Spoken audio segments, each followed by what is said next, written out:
Nestled alongside the stunning St. Lawrence River, Quebec City, Canada is a modern city that embraces its past. Bienvenue en Nouvelle-France.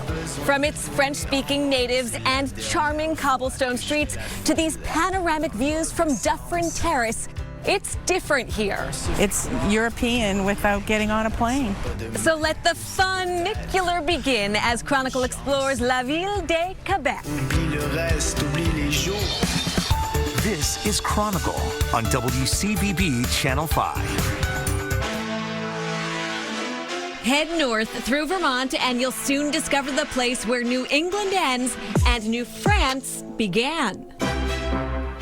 Well, Quebec City is a live museum, actually. Marc Duchesne has spent the last 30 years exploring this stunning city, the capital of the province of Quebec, first as a tour guide and later as the founder of Cicerone Tours. On a trip to Boston, I noticed those guides from the colonial time period there. So I looked at that and I figured it would be so nice to have that in Quebec City. And now it became our trademark to do the costume thing.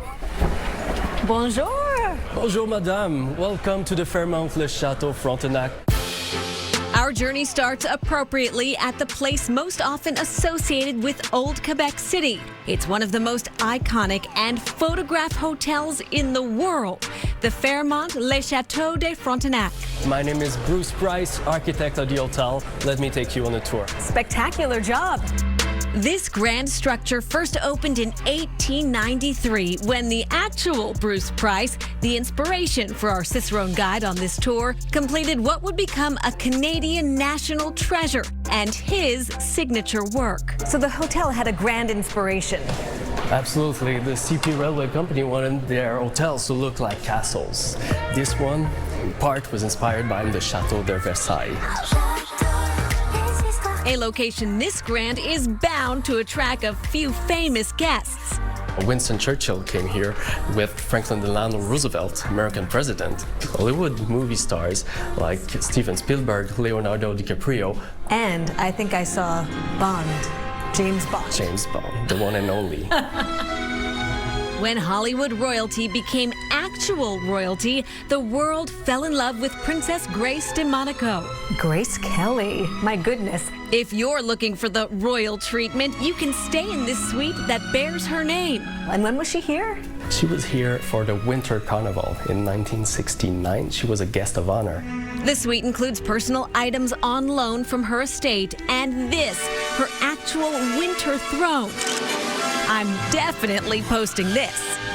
On a walk through the upper town in Old Quebec City, French influence is everywhere, from the street performers to the street signs, even the pastries.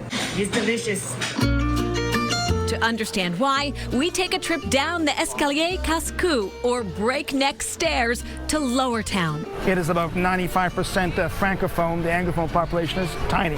Where we meet Laval University professor of history, Donald Fison. So Champlain ends up setting up shop here in 1608, and he chooses it because this is where the river narrows. So he can basically control the access to the interior, which is where a lot of the rich furs come from. French explorer Samuel de Champlain is credited with consolidating the French colonies in the New World. And what better place to do that than from a cliff high above a valuable waterway? They put walls around it eventually, and by the 1740s, it's a fully fortified city. Sometimes lost to history is the fact that what Champlain settled for France was not uninhabited land. The first people really came, what, thousands of years ago? There have been indigenous people in the Quebec City area for at least 8,000 years. Those original tribes have been largely scattered, destroyed, or absorbed into neighboring tribes. But their bloodlines and heritage are being preserved here, just outside of Quebec City at Wendake. Wendake is an indigenous reservation in Canada. The Wendat Nation are amongst the first people to welcome Europeans. Dominique Sainte-Marie works with Wendake. It's sometimes told as a sort of mythical time in the past where settlers and indigenous people understood one another and were living well. And that's simply not the case, sadly. There was no time when we were getting along perfectly. So tell me again how kind of large the exhibit is. So it's 1.2 kilometer. As night falls, I'm invited to step into the light of a stunningly beautiful interactive exhibition called Onwa-Lumina. How would you describe this experience? I would describe it as a sort of interactive trail. What we try to show is basically our culture, but to truly feel it, you have to really see it in its many manifestations. A truly immersive introduction to this dynamic native culture. Well, I'm glad that we're looking back at the past so that we can know the proper way to heal. We need to do better. And the Fairmont Chateau Frontenac architect, Bruce Price, was an American born in Maryland who designed many buildings throughout the Northeast. Among his designs were a lecture hall and a dormitory at Yale University. The main building, now demolished, at the Hotchkiss School in Connecticut, and the Springfield, Mass. Home of Daniel Wesson, a firearms designer and co-founder of Smith & Wesson.